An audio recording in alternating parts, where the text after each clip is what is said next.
ભગવાન તરફના ગ્રેટિટ્યૂડની એક બહુ જ ઊંડી આ પ્રાર્થના છે. હિતકારી આપણા ઘણા બધા હોય, પણ અહીંયા બ્રહ્માનંદ સ્વામી હરિને ઉદ્બોધન કરીને કહે છે, હો હરિ તુમ સાચે હિતકારી. જેમ આપણા ડે ટુ ડે લાઈફની અંદર આપણે ઘણી બધી વસ્તુઓને આપણે ઓબ્ઝર્વ કરતા હોઈએ છીએ.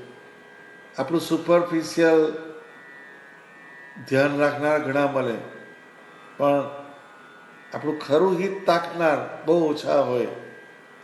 તો અહીંયા ભગવાન તરફના એક ગ્રેટિટ્યૂડને રિવર્સ કરવાની વાત છે. ઝાર કરાલ જઠર અગ્નિ કી તાતે લીનો મોય ઉગારી. સ્વામી બર્થ પહેલાની વાતને પકડે છે.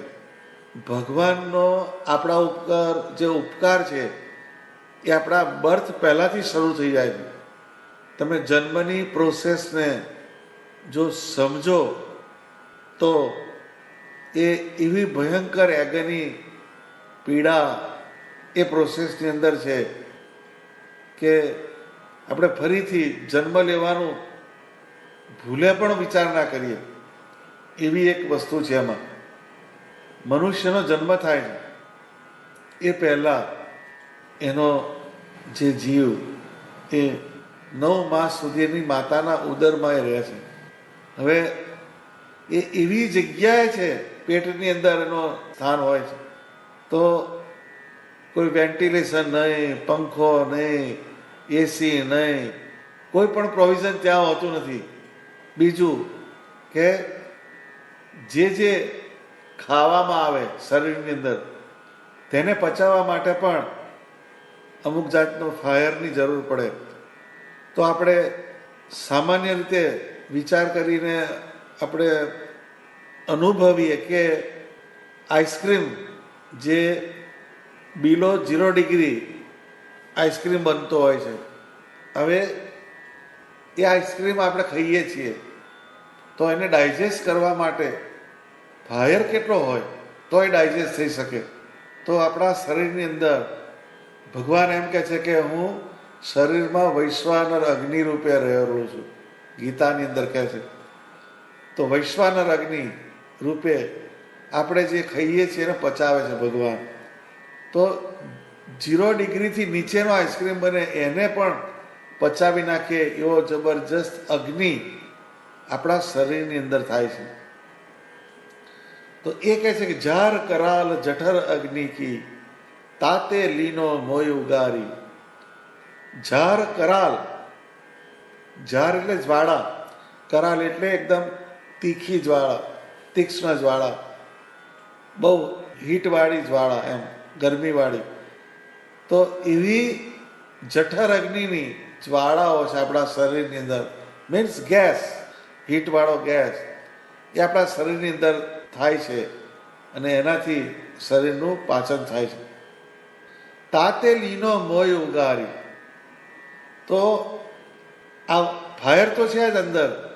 હવે આપણી જે નેચરલ કોર્સમાં બાળકનો જન્મ થાય છે એને જો આપણે વિચારીએ તો આપણે કોઈ દિવસ એવું નથી જોયું કે કોઈક બાળક દાઝેલું જન્મ્યું હોય. નહીં તો આટલો બધો ફાયર હોય તો દાઝવું જ જોઈએ, પણ ઇટ ઇઝ નોટ ધેર. કેમ કે ત્યાં આગળ ભગવાન આપણી રક્ષા કરે છે. તો એ જે રક્ષા એ બર્થ પહેલાંની રક્ષા છે. એની કેરટેકિંગ બર્થ પહેલાંથી ચાલુ થઈ જાય છે. ત્યાર પછી જહાં જહાં દેહ ધર્યો મેં તહાં તહાં અન્ન જલ કી નહીં સુરત બિસારી. હવે સ્વામી અનંત જાતની જે સ્પીસીસ, કેટલી યોનિઓમાં આ જીવે જન્મ લીધો, તો એની અંદર કે જહાં જહાં દેહ ધર્યો મેં તહાં તહાં અન્ન જલ કી નહીં સુરત બિસારી. રેગિસ્તાન હોય છે તો એની અંદર પણ કેટલાય જીવજંતુઓ રેતીના તપતા ધમધકતા રણની અંદર, તાપની અંદર સર્વાઈવ થતા હોય છે. તો એને પાણી અને અનાજ એને પૂરું કોણ પાડે છે? તો કે પરમાત્મા. એને વિશ્વંભર કહેવામાં આવે છે. જે વિશ્વનું પોષણ કરે એને વિશ્વંભર કહેવામાં આવે છે. તો આપણી અનેક યોનિની અંદર ભગવાને આપણી અન્ન અને જળથી શુશ્રૂષા કરી છે. તો આપણો જે નાતો જે છે ભગવાન સાથેનો એ સિન્સ લાઈફ લોંગ એટર્નલ આપણો સંબંધ છે. પણ આપણું જે વાસ્તવિકતાનું જગત છે એને જો આપણે જોઈએ તો બાળક જન્મીને રડે છે તો એ વખતે તું તા એટલે આવું જોક કરે છે બધા. જે રડવાની સ્ટાઇલ એક આવી સ્ટાઇલ હોય છે.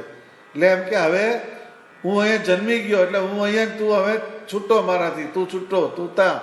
એટલે આખી આ એક પ્રોસેસ આપણા બિઈંગની અંદર જડાઈ ગઈ, જેના કારણે આપણે ભગવાન તરફ વળી શકતા નથી. તો એ જ્યારે આપણને પરમાત્માની આ આપણા ઉપર અનુકંપા થાય છે, એનું રિયલાઇઝેશન થાય, તો જ આપણે ભગવાન તરફ જઈ શકીએ છીએ. આ પદની અંદર બહુ જબરજસ્ત સિગ્નિફિકન્સ બ્રહ્માનંદ સ્વામી મૂક્યું કે પહેલાં પહેલું ભગવાનના આપણી ઉપર અનહદ ઉપકાર કરેલા છે.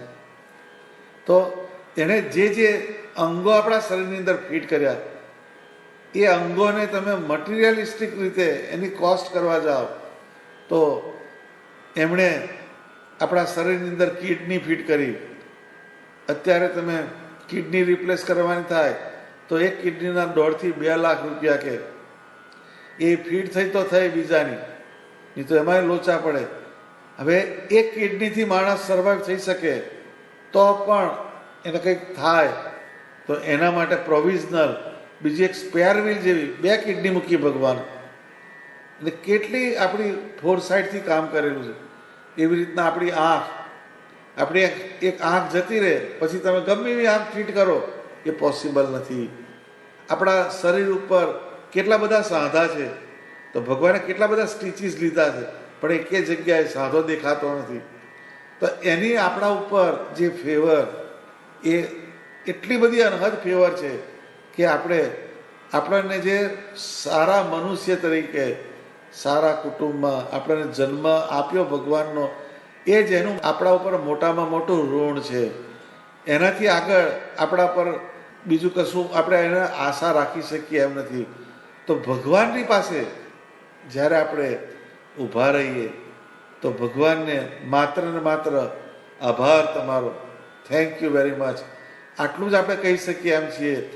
એની પાસે કશું મંગાય જ નહીં, કેમ કે ઓલરેડી એને એટલું બધું આપેલું છે કે જેની પાસે એનું ઋણ પણ આપણે ચૂકવી શકીએ એમ નથી. તો આપણે એ વસ્તુને સમજતા નથી ને ભગવાન પાસે કંઈક ને કંઈક નવી ફાઇલ લઈને રોજ ઊભા રહી જઈએ છે. એ આપણું ઇગ્નોરન્સ છે, એને કારણે થાય છે. તો જ્યારે આપણે ભગવાન આગળ ઊભા રહીએ તો એક જ શબ્દ બોલવાની વાત કહે છે સ્વામી કે હો હરિ તુમ સાચે હિતકારી, મારા જીવના સાચા હિત કરનારા એકમાત્ર તમે ને તમે છો.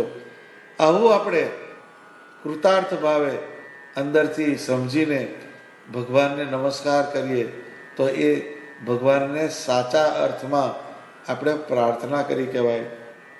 તન કો હિત કરી કહે સબહી, માત તાત બંધુ સુતનારી. આખી યુનિવર્સની પેટર્ન છે.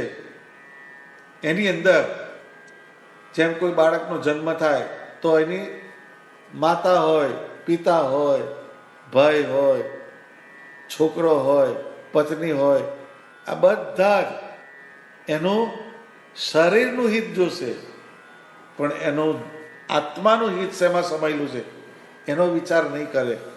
કેમ કે તન કો હિત કરી કહે સબહી, માત તાત બંધુ સુતનારી.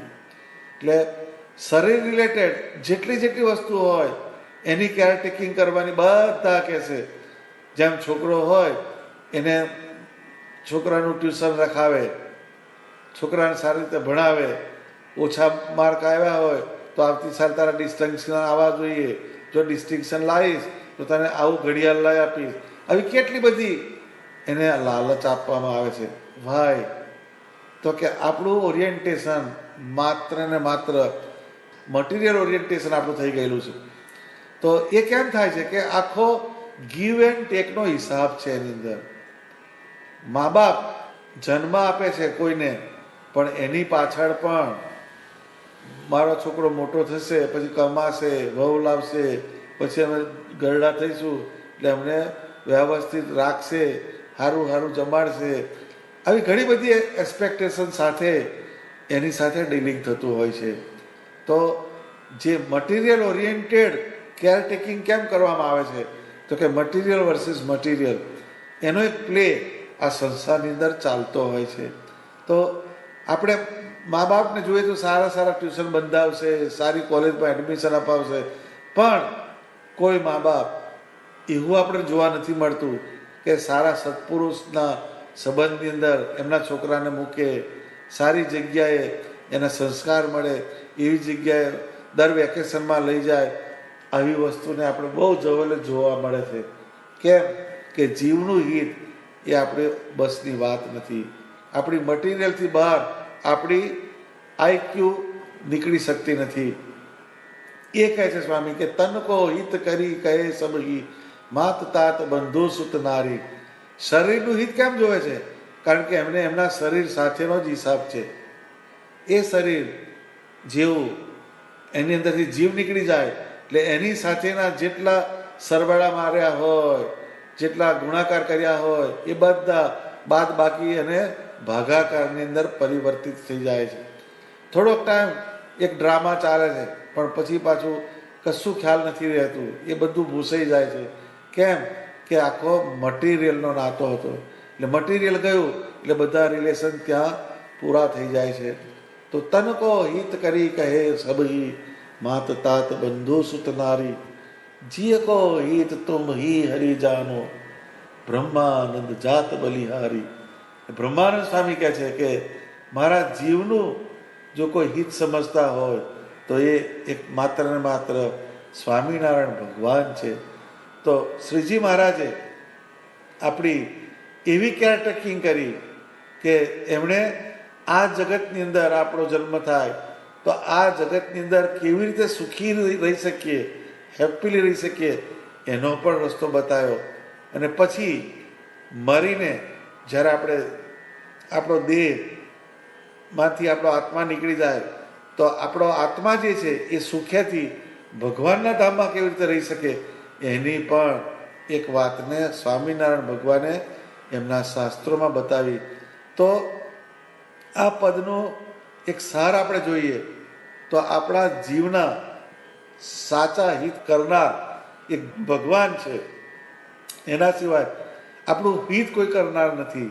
આપણું હિત તાકનાર કોઈ જો હોય તો એ માત્ર ને માત્ર ભગવાન છે. માટે જ્યારે આપણે સવારે ભગવાન પાસે જઈએ તો એક જ ગ્રેટિટ્યૂડના ભાવથી ભગવાનને કહેવાનું, હો હરિ તુમ સાચે હિતકારી. હે ભગવાન, તમે મારા સાચા હિત કરનારા છો. Thank you very much for this brilliant today.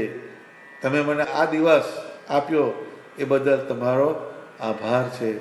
આવી એક ગ્રેટિટ્યૂડની ભાવનાથી જો આપણે ભગવાન સાથે જોડાઈએ તો કોઈ દિવસ એને ભજવાના ટ્રેકમાંથી પાછા નહીં પડીએ. કેમ કે ભગવાન પ્રત્યેનો ઋણ સ્વીકાર આપણે કરીને ભગવાનની સામે ઊભા રહીએ છીએ અને આપણા જીવને ભગવાનની મૂર્તિમાં જોડીએ છીએ. માટે આ એક આખી વાતને સમજીએ ને રોજ જે આપણી અંદર ભગવાનની આપણા ઉપર અનંત કૃપા છે, એની કરુણા છે, એના કારણે આપણું જીવન આવું સુંદર રીતે સ્વસ્થ રીતે જીવન જીવી શકીએ છીએ. માનસિક રીતે અને આધ્યાત્મિક રીતે પણ આપણું જીવન શ્રેષ્ઠ પ્રકારનું થાય છે. એનું એકમાત્ર કારણ ભગવાન સ્વામિનારાયણની મૂર્તિનો આશ્રય છે. માટે હો હરિ તુમ સાચે હિતકારી, આ સૂત્રને આપણા જીવનની અંદર કોતરી રાખવા જેવું સૂત્ર છે. સહજાનંદ સ્વામી મહારાજની જય. હો હરિ તુમ સાચે હિતકારી. આપણે શું કરીએ છીએ જનરલી પેરેન્ટ્સ છોકરાની જે ફિઝિકલ લાઈફની જે એક્ટિવિટીઝ હશે, જીમમાં જાઉં છું, ટ્રેડમિલ કરી આવું છું, ભેણા જાઉં છું, પેલી બાજુ જાઉં છું, પણ કોઈ દિવસ આપણે ગોડ રિલેટેડ વસ્તુ એમાં બહુ ઉદાસીનતા હોય. આપણે એટલે પછી શું થાય કે એ તાકો બગડી ના આવે ત્યારે એમ કે સ્વામી જરા જોજો ને મારો બાબો આવું છે પણ આવું થઈ ગયું મારે તો. એટલે ગાડી સર્વિસ કરાવી સારી કે રિપેર કરાવી સારી એ લોકોને ખ્યાલ નહીં રહેતો. ભગવાનના સંબંધી સત્સંગમાં જવું એ ગાડી સર્વિસ કરાવવા જેવી વાત છે. પછી કેસ ઇરિપેરેબલ થઈ જાય, બધીથી બગડી ના આવે બાજુ, પછી કે સ્વામી જરા એના પર આશીર્વાદ આપજો. સ્વામી કઈથી કાઢવાના આશીર્વાદ? એટલે એ આખી વાત આ છે કે પેરેન્ટ્સનો રોલ કયો, કે આપણો જે છોકરો હોય કે છોકરી હોય એના આધ્યાત્મિક વિકાસનું પણ આપણે લક્ષ્ય રાખવું પડે. આપણે માત્ર ને માત્ર સોશિયલની અંદર પડી ગયા કે સોશિયલ સ્ટેટસ થાય, એમાંય તે પાછું છોકરાની જે પ્રગતિની વાત ના હોય, અમારો છોકરો ડિસ્ટિંક્શન લાવે એમ, એટલે પાછો ફોકસ તો પાછું જુદી જગ્યાએ હોય. એટલે આખી વાત જબરજસ્ત આ દોડ છે, જબરજસ્ત દોડ છે. પણ સરવાળો મારીએ તો એમ કે એ કહે છે કે તન કો હિત કરી કહે સબ હી, માત તાત બંધુ સુત નારી, જીય કો હિત તુમ હી હરિ જાનો, બ્રહ્માનંદ જાત બલિહારી. આ જીવનું હિત શેમાં છે એ ભગવાન સિવાય કોઈને ના ખબર પડે. આ જીવ હલવાય છે ક્યાં? એટલે જેને ઓરડાના પદમાં બોલ્યા ને કે પ્રીતિ તોડ જોરે જુઠ્ઠા જાણી કુટુંબ પરિવાર. એને ખબર છે કે આ હલવાય છે ત્યાં આગળ બધે જોડી જોડી બેઠો, પછી લમડા દઈ બેસશે. એટલે એ કહે છે કે પ્રીતિ તોડ જોરે જુઠ્ઠા જાણી કુટુંબ પરિવાર. એટલે પછી આ પ્રેમાનંદ સ્વામીનું ઓરડાનું પદ આપણને આ સેન્સમાં ના ખ્યાલ આવે, પણ પછી બધી બાજુથી ઝાટકા પડે તારે પેલો બોલે કે પ્રીતિ તોડ જોરે બુઠ્ઠા જાણી કુટુંબ પરિવાર. પછી કે આ બધું નકામું છે, પણ તને કોને કીધું કે બધું કામનું છે? પણ વાત અહીંયા પેલી આવે છે. સહજાનંદ સ્વામી મહારાજની જય.